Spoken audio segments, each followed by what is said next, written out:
Kui Rooma impeerium laienes, ei levinud erinevatesse maadesse mitte ainult sõdurid, kaubad ja keel. Koos nendega rändasid ka paljud uskumused ja religioonid. Üks neist oli salajane vennaskond, kes kummardas jumalat nimega Simitras. Väikestes ja pimedates templites kogunesid selle vennaskonna liikmed, et läbi viia rituaale, mida nad avalikkusele ei näidanud. Tegelikult pole leitud ühtegi täielikku püha raamatut, mis nende uskumusi selgitaks. Enamik sellest, mida ajaloolased teavad, pärineb vaid templi varemetest, raidkirjade, kujude ja järgijate jäetud piltide kaudu. Seetõttu on paljusid osi Mitrase religioonist raske täpselt taastada. Selged tõendid Mitrase kummardamise kohta ilmusid Rooma impeeriumis 1. sajandi teisel poolel. Metandoni 2. ja 3. sajandiks MI leidus tema templeid juba impeeriumi kaugemates osades. On avastatud ka paiku, kus teda kummardati, alates Britanniast põhjast kuni Süüriani idas. Paljud tema järgijatest olid sõdurid, ametnikud, kaupmehed ja teised mehed, kes sageli reisisid Rooma impeeriumi eri osades. Mitrast kujutatakse tavaliselt noore mehena, kes kannab idamaises stiilis riideid. Tal on seljas püksid ja peas pehme müts, mida nimetatakse früügiamütsiks.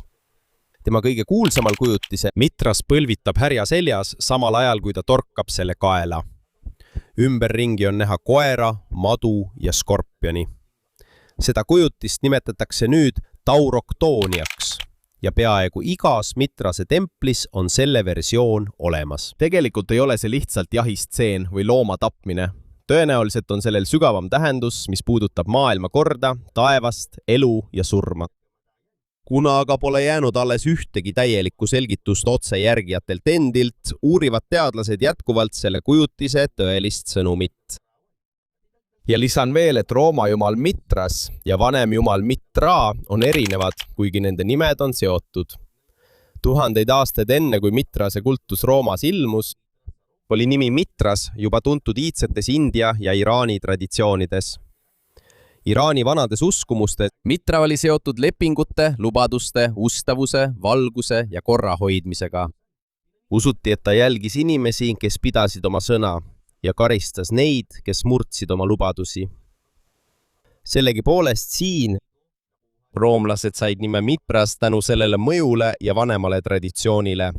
Siiski oli Rooma impeeriumis levinud religioonil oma templid, sümbolid, liikmestaatuse tasemed ja oma viis jumalateenistuseks.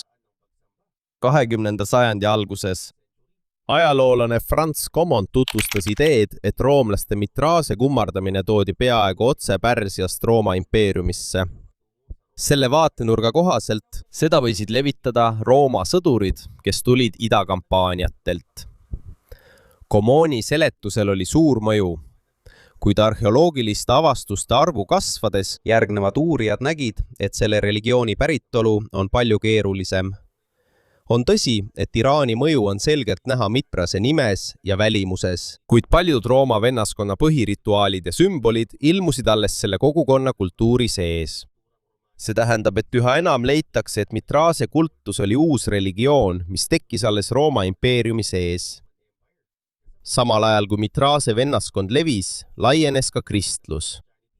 Mõlemad said alguse väikeste usukogukondadena impeeriumis, mis oli täis erinevaid jumalaid ja uskumusi. Kuna nad eksisteerisid samal ajal, võrreldakse neid sageli ka tänapäeval. On lugusid, mis väidavad, et mõlemad sündisid 25. kuupäeval. Nii Mitras kui Jeesus väidetavad sündisid mõlemad neitsist ja mõlemal oli 12 jüngrit. Aga alles jäänud Mitrase kujudel, raidkirjadel ja templites puudub selge tõendusmaterjal, mis näitaks sellist lugu tema elust.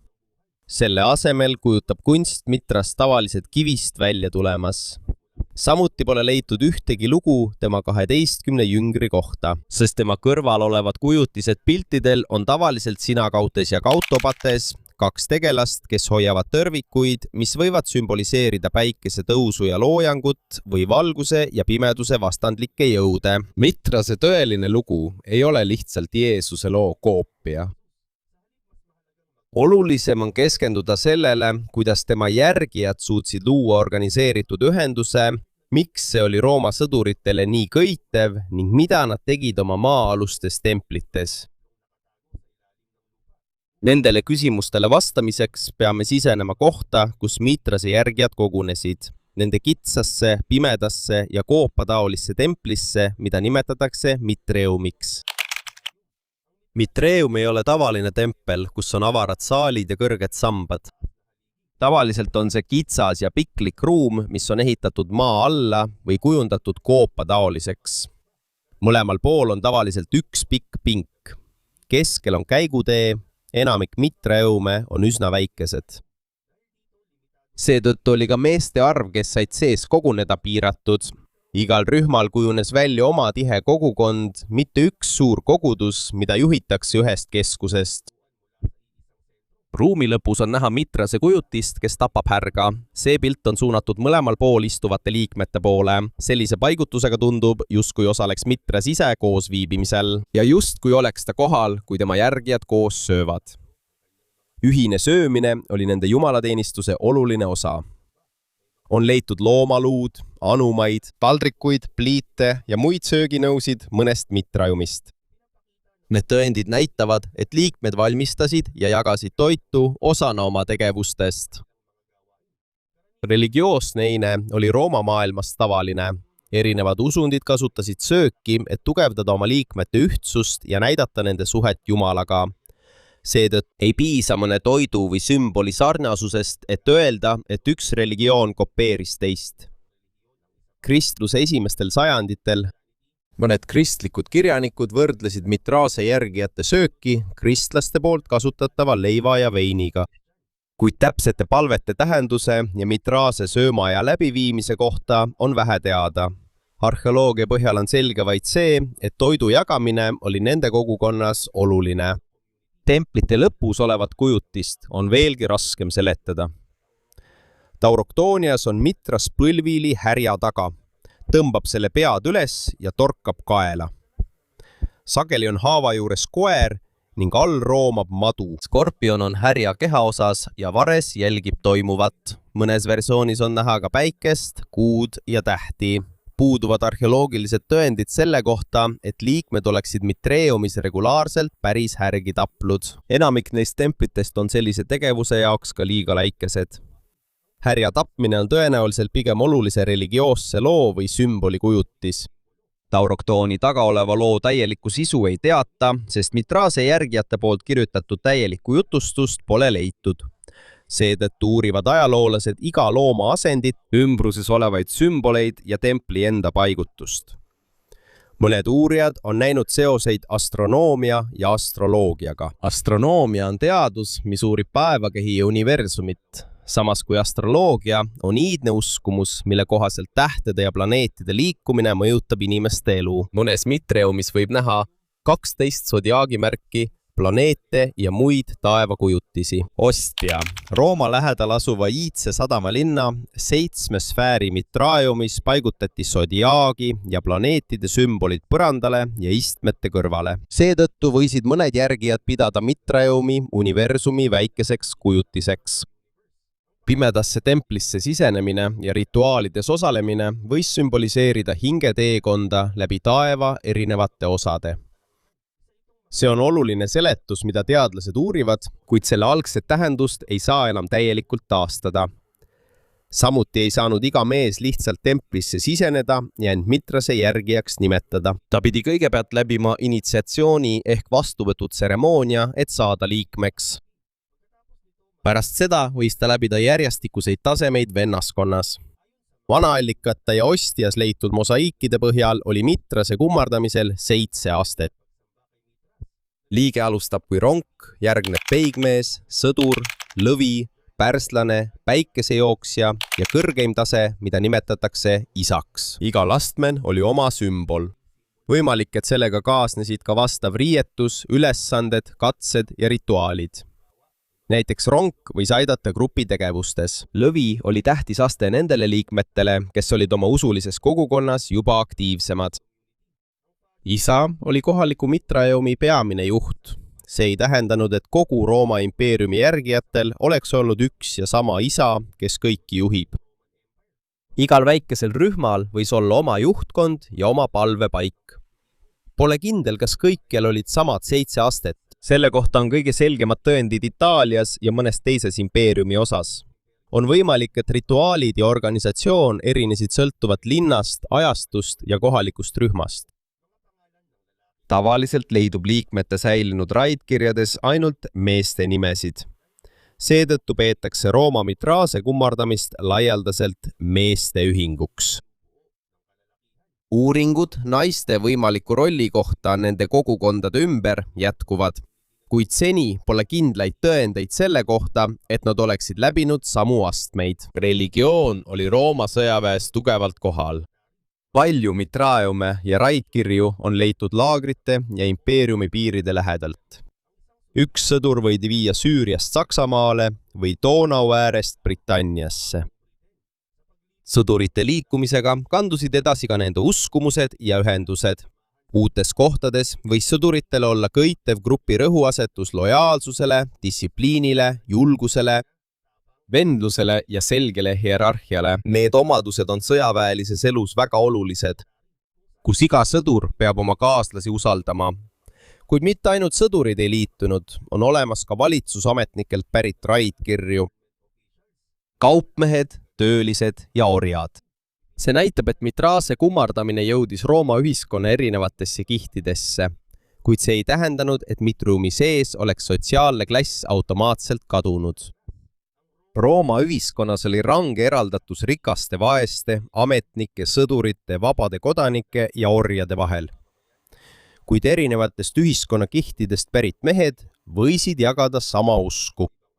Kuid tõenäoliselt mõjutas nende ühiskondlik seisund siiski nende rolli ja võimugrupi sees. Otseseid kirjeldusi on vähe. Räägitakse katsumustest, mida tuli ületada, et tõusta järgmisele tasemele.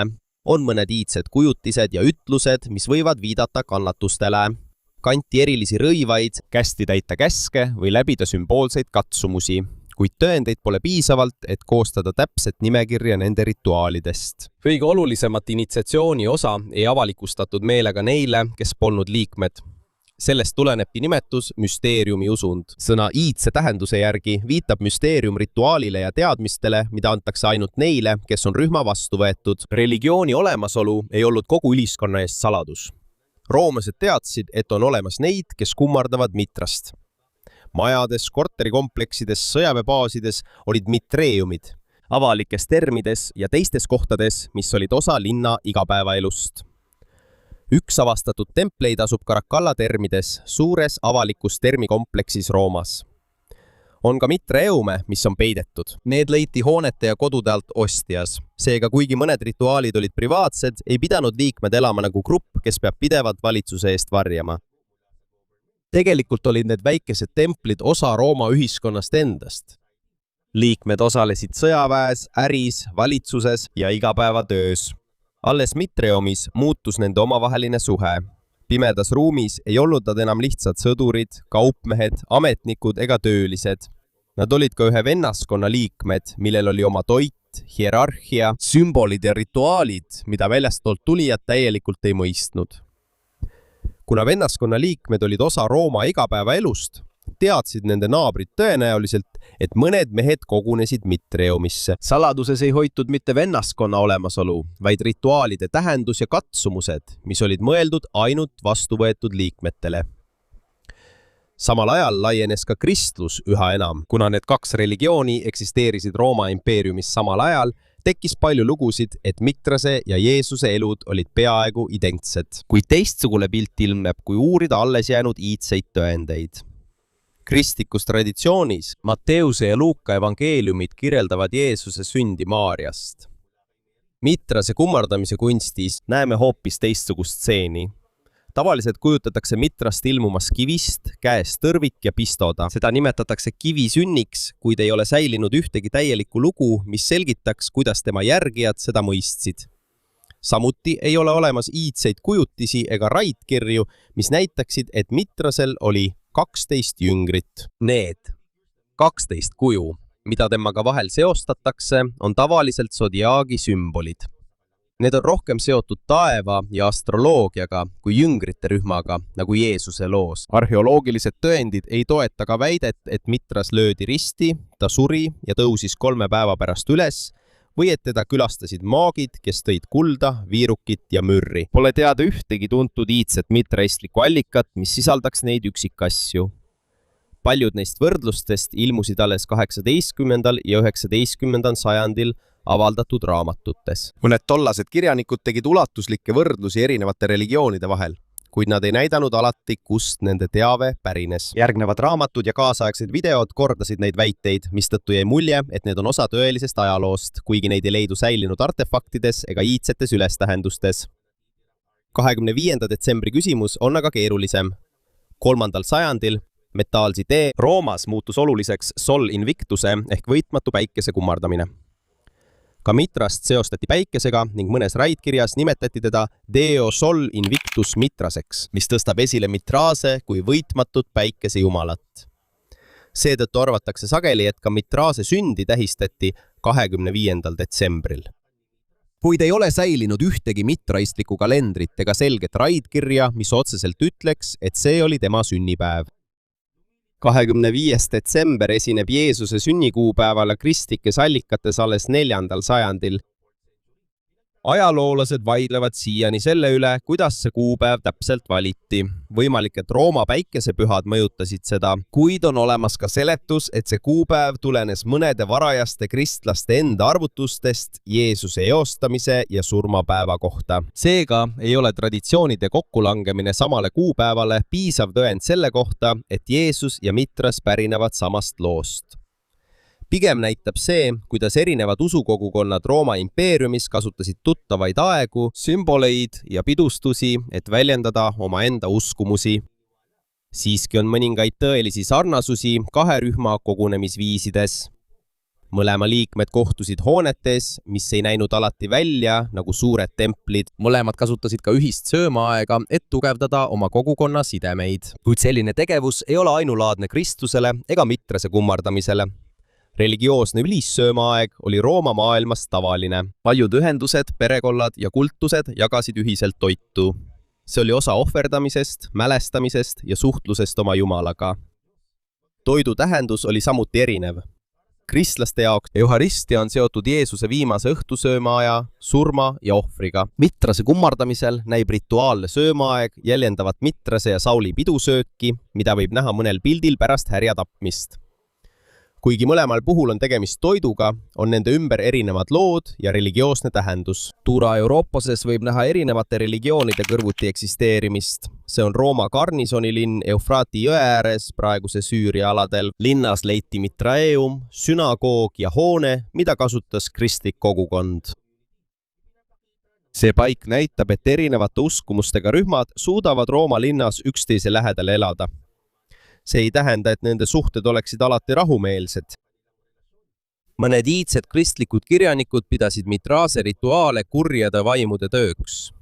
Kirjanike jaoks, nagu Justinus Märter ja Tertullianus, ei olnud mõnede tavade sarnasus tõend ühise päritolu kohta. Nad uskusid, et nende usuvastased jäljendavad kristlikke rituaale, et inimesi eksitada. Kui Kristus tugevnes, mõnes kohas muutus konflikt avalikumaks. On olemas Mitrase kujutisi, mis on rikutud, purustatud kujusid ja templeid, mis on hüljatud või maetud. Siiski ei ole iga Mitrase pühamu hävimise põhjus ühesugune. Mõned võidi tahtlikult hävitada, samal ajal kui teised võisid lihtsalt liikmete puudumise tõttu unarusse jääda või neid kasutati muul otstarbel. Roomas Santa Prisca kiriku all leiti üks Mitrase pühamu, mis hävitati vägivaldselt umbes 400 aastal Bergstrusnu. Arheoloogid oletavad, et selle hävitamises võisid olla kristlased osalised enne, kui see koht kirikuks muudeti. Havartes, mis asub tänapäeva Süürias, leiti Mitrase pühamu varemete alt, ühe kristliku kiriku alt.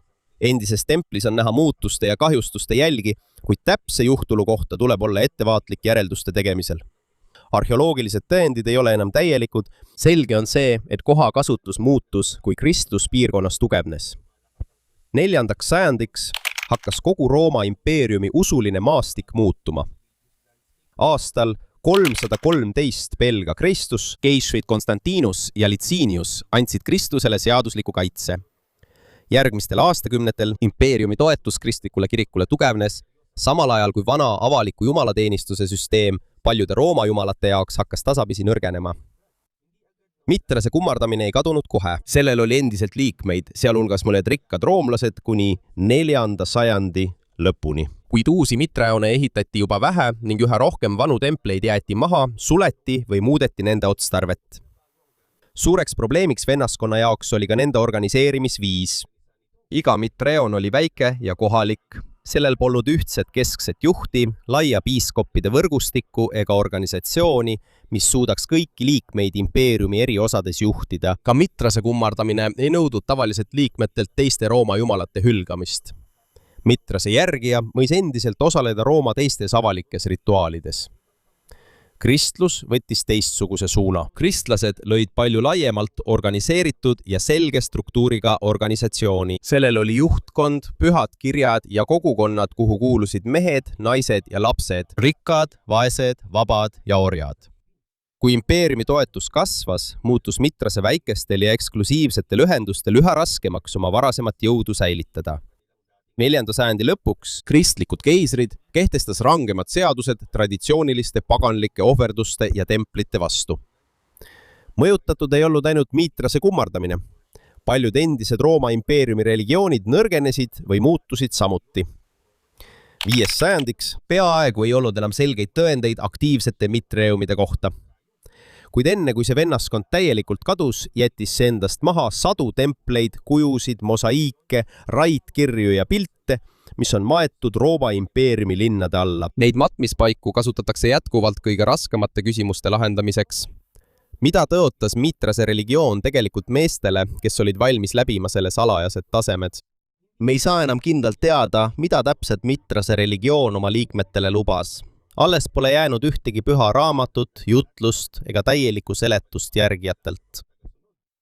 Taeva ja erinevate tasemete läbimise kujutised võivad olla seotud hingerännakuga, jumaliku kaitsega või lootusega elule pärast surma. Kuid lubadusest ei piisanud. Täpse vastuse teadasaamiseks annab arheoloogia selgema pildi sellest, mis tegelikult mitreumides toimus 4. sajandi saabudes. Aktiivsete templite arv hakkas järk-järgult lähenema. See ei juhtunud kogu Rooma impeeriumis korraga. Oli mitraume, mida kasutati edasi, oli neid, mis hävitati ja oli ka neid, kus jäeti varustus korralikult maha. Need erinevad olukorrad näitavad, et ei olnud ühtegi konkreetset sündmust, mis oleks äkitselt lõpetanud Mitrase kummardamise. Rooma valitsuse muutustel oli suur mõju. Pärast keiser Konstantinuse aega sai kristlus tugevaid toetajaid keisririigi valitsuses.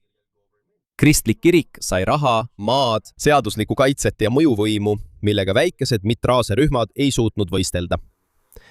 Samal ajal on tõenäoline, et mõned endised mitrase järgijad liitusid kristlusega. Kui kristlaste arv linnades kasvas, sõjaväeüksustes ja valitsusasutustes vähenes meeste arv, kes olid valmis liituma ja ülal pidama mitraeumi. Oluline oli ka see, mis toimus impeeriumi piirialadel.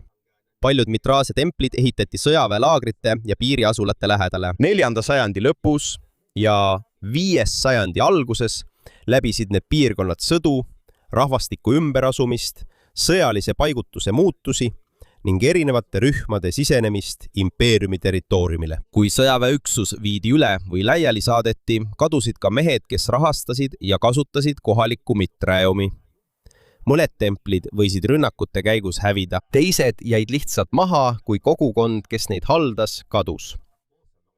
Võimalik, et Rooma pikaajaline sõda Pärsia impeeriumide vastu mõjutas samuti, sest Mitrase riietus ja nimi olid Pärsia päritolu. See võis mõnele roomlasele muutuda ebameeldivaks. Selline kuvand idapiiri pingelisel ajal. Siiski pole piisavalt tõendeid, mis näitaksid, et see oli religiooni languse peamine põhjus. On leitud ka mitrase templeid, mis on peaaegu terved ja millel pole selgeid vägivaldse hävitamise jälgi. Mõnes kohas näib, et ruum puhastati, sissepääs suleti ja tempel lihtsalt maha jäeti.